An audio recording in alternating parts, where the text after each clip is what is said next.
Muy bien, muchachos, atención. Recuerden, la primera pregunta, cantidad de jugadores que están por encima de la edad promedio. Aquí lo tengo. Cantidad encima de la edad promedio. Recuerden el análisis que hicimos previamente, concluimos que esto era un número, como es un promedio, el número es flotante. Me estoy valiendo de un método adicional que se llama edad promedio, que aquí lo tienen. Esta edad promedio hace el primer recorrido, tengo el acumulador de edad y el contador de jugadores, inicializo, recorro todo el vector, acumulo las edades, ven, vector jugadores, en la posición P que voy recorriendo, obtengo la edad, voy acumulando y cuento los jugadores.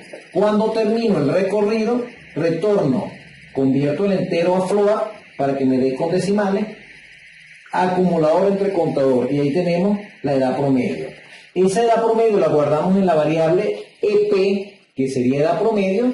Vamos a contar cuántos están por encima en la variable CN. Nuevamente recorremos el segundo recorrido.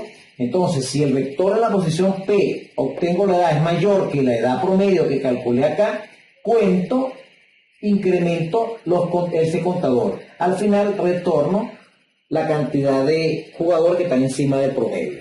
Ya aquí tengo resuelto la primera y la tercera pregunta, que es la cantidad de jugadores encima del promedio y la edad promedio. La siguiente pregunta es cédula de los jugadores con la misma procedencia que el último.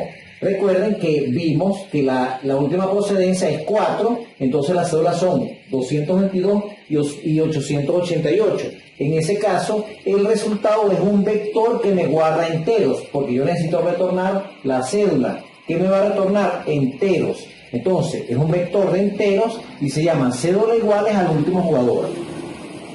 Entonces, primero, observen esto acá. Esta es una jugada rápida, interesante. ¿Cuál es la procedencia del último jugador? Es 4. Yo le llego directamente a la última posición para conocer su procedencia de esta manera. Procedencia del último es un dato de tipo entero.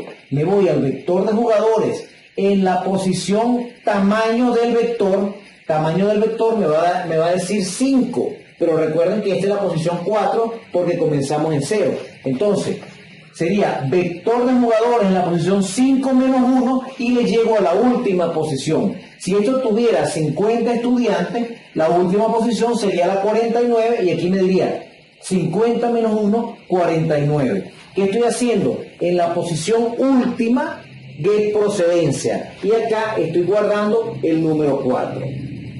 Declaro un vector auxiliar de cédula, que es el que voy a estar llenando para posteriormente retornarlo. Hago el recorrido del vector y comparo la procedencia en cada posición. Si es igual a la procedencia del último, hago un pushback al vector auxiliar. ¿Qué hago pushback? La cédula, que es lo que me interesa retornar. Cuando termine este recorrido, en este ejemplo, el vector tendría dos elementos, el 222 y el 888. Cuando termine este recorrido, retorna el vector auxiliar de cédula y la respuesta está concluida. Para el caso de la pregunta de si hay más criollos o hay más importados, pueden ustedes ver que necesitamos dos contadores, un contador de criollos y un contador de importados. Los inicializo en 0 y recorro todo el vector. Una sola vez voy a recorrer, voy a contar los que son criollos, voy a contar los que son importados. Aquí tengo el recorrido. Entonces, claro, los criollos son 1, 2 o 4. Los importados son el 3. Entonces, más fácilmente yo digo, si la procedencia es 3, cuento los importados. Y si no, incremento los criollos. Cuando termino todo el recorrido, tengo el contador de criollos y tengo el contador de importados. Entonces, la pregunta que me va a retornar un string, recuerda que dijimos que es un string, pueden ser más importados, más criollos o iguales. Entonces, si los dos contadores son iguales, retorno iguales. Si no, si el contador de importado es mayor que el de criollos, retorno importado. Y si no, retorno criollos, y esas son las tres opciones que pueden suceder en caso de comparar criollos o más importados o más criollos.